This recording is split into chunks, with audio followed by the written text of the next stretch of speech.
There are four types of masking, properly called compensatory strategies. Before we dig into these four strategies, let's go back and remind ourselves what masking it really is. And what it is, kind of simple. It's just that we are presenting ourselves differently to give a little bit different impression of what is really there. That's not necessarily a bad thing. For example, you want to dress appropriately when you're out in public. Relative to your body style. At least that's my opinion. I know most women, at least in Western countries, prefer to wear makeup because, well, that enhances their appearance, and I'm glad they do. That is a form, well, that's a literal form of masking. So masking can be something that is literally worn on our bodies, just like a real mask. Well, wearing a mask is masking. There can be some negative types of masking, like if you're going to rob a bank, you put on a mask to hide your identity. That obviously is a bad thing. But we're talking about not those physical masks, but we're talking about psychological masks or mental masks that give people an impression based upon our behavior. So we are masking our normal, natural behavior by changing our behavior. Hopefully a little bit, just slightly, so that we give a better impression. And typically we want to do this, or I think we should, as a courtesy to others. Now, I know some people, they mask because they want to come across as intentionally come across as rude and mean because, well, they like to be rude and mean. They think that gets them their way, and sometimes it does. So what masking does then is it hides our true selves, at least in part. Now, obviously, psychological masking may not hide us entirely, but it hides us a little bit. Okay, those of us with Asperger syndrome, this is something that we are very familiar with, because particularly when we go into any place where there are other people, like school, workplace, whatever, we want to come across as normal as possible so that we can get along, and we want to get along so that we can get ahead, at least move along with the herd, so to speak, be a part of the group. That's not always possible. I got to tell you, masking is something that I'm not very good at, never have been. I recall the many jobs that I had. I think the longest time I held a traditional job was 6 months. You know, the type where you clock in, clock out, 5 to 9, 9 to 5, whatever. Wasn't very good at those because I didn't have a mask to wear. Well, maybe I could wear a mask for 5 minutes and try to pretend to be like everyone else, but it just fell right off. First time somebody would talk to me, the mask would disappear and people would say, you know, this guy's a little bit weird. And so for me, masking just didn't work. All right, so what are the four compensatory strategies, the four types of masking? Well, there's a research paper that outlined these, and the first one was, well, masking itself, and that is regulating existing traits. That is to say that we are not putting on new traits, but what we are doing is we are taking the traits that we have and trying to use those in such a way that we come across as acceptable.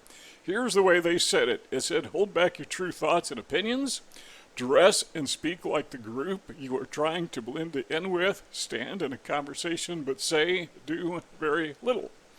That is the type of masking that I tried to do, and again, I failed miserably, and I still do.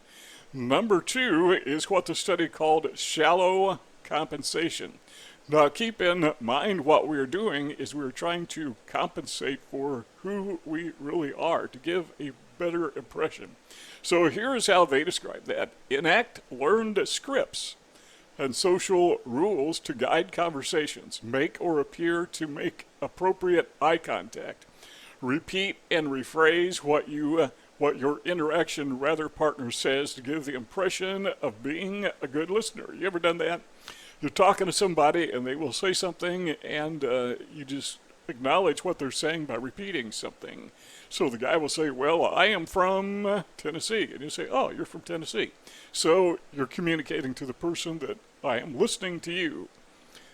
That's a form of masking, or what we would call shallow compensation, that we really don't want to talk to this guy. We really don't have have any interest, not that we don't like him, but because we're just very uncomfortable. It causes us stress and anxiety. We want to get out of there. But still, we want to mask a little bit so that we can get along. It's kind of a courtesy to other people. Number 3 is what the study called deep compensation. By the way, I'll give you a link in the description section below where you can actually read this study yourself, and you can dig into it a little bit more. So deep compensation, the way they describe this is flexibility to build a catalog of possible interpretations of others' mental states based upon a combination of multiple sources of information, such as logic, context, facial expressions, tone of voice.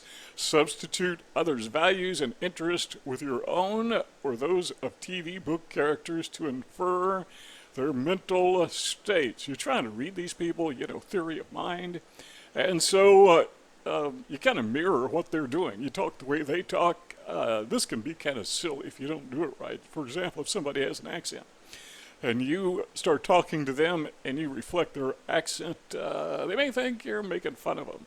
So probably not a good idea, but it could be a good strategy if you're trying to relate to a person on their level, so it's not necessarily a bad thing. So you build this, what they call a catalog of their behaviors, what you interpret as being their behaviors, their mental states. And you combine these things so that you are acceptable to that person. And again, I don't know that that's a bad thing. It seems to me that's a very smart thing to do if it's done correctly, but it's still masking. You're still compensating for your deficit as a person with Asperger syndrome, and that brings us to number 4, and that is simply accommodation.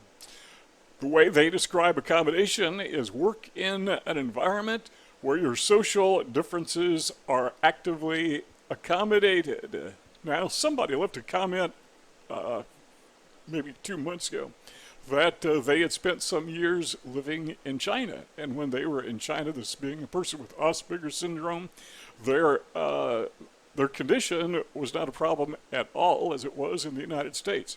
So as long as they were in China, they were accepted. And the reason, according to this presentation, is there's something about being foreign that makes being an Aspie acceptable, because they assume this is just because you're an American or because you're a foreigner, wherever you happen to be from. So that is accommodation. So if you don't want a mask, just move somewhere else, and they'll say, yeah, that's the way they are. I'm not sure I want to move, but I guess it does work. But there's another thing that I do that is a form of accommodation. I believe this is not in the study, this is just me talking. But one of the ways that I accommodate is to avoid people. I just stay away, That's, psychologists say that's not a good thing to do because you need interaction with others.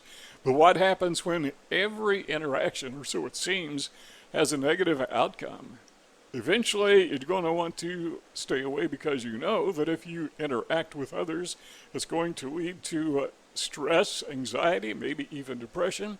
And why would you put yourself through that? That's the logic. May not be good logic, but that's the logic that we go through. The other day, yesterday, I went to the store, had to pick something up. Actually, my wife drove me because I'm having some physical problems, but she took me to the store and didn't have a problem with anybody. Don't think I even talked to anybody the whole time I was there. But as we were leaving, I felt just the anxiety of being around those people. I had just a slight meltdown, drove me crazy. But I didn't have any problem. To me, it's just easier not to do that than to have to go through that. So the way that I deal with that, you still have to go places, got to do things, right? So what I do is I typically will go, say if I'm going to the store, I will go to the store at a time of day when it is least crowded, like 6 in the morning if I'm going to the grocery. Or if we're going out to dinner, which we do a lot, typically we'll go like 3 in the afternoon, 2:30, 3 in the afternoon, because that is when restaurants are the least busy. They get busy at lunchtime, they get busy at supper time, but in between, there's hardly anybody there. So you have less stress. So to me, that is a form of accommodation. One more time, the compensatory strategies are masking, shallow compensation, deep compensation, and accommodation. You want to keep talking? Let's do it. Just click on one of those two rectangles you see on the screen, and our conversation will keep on going. If not, thanks for stopping by, and we'll see y'all next time.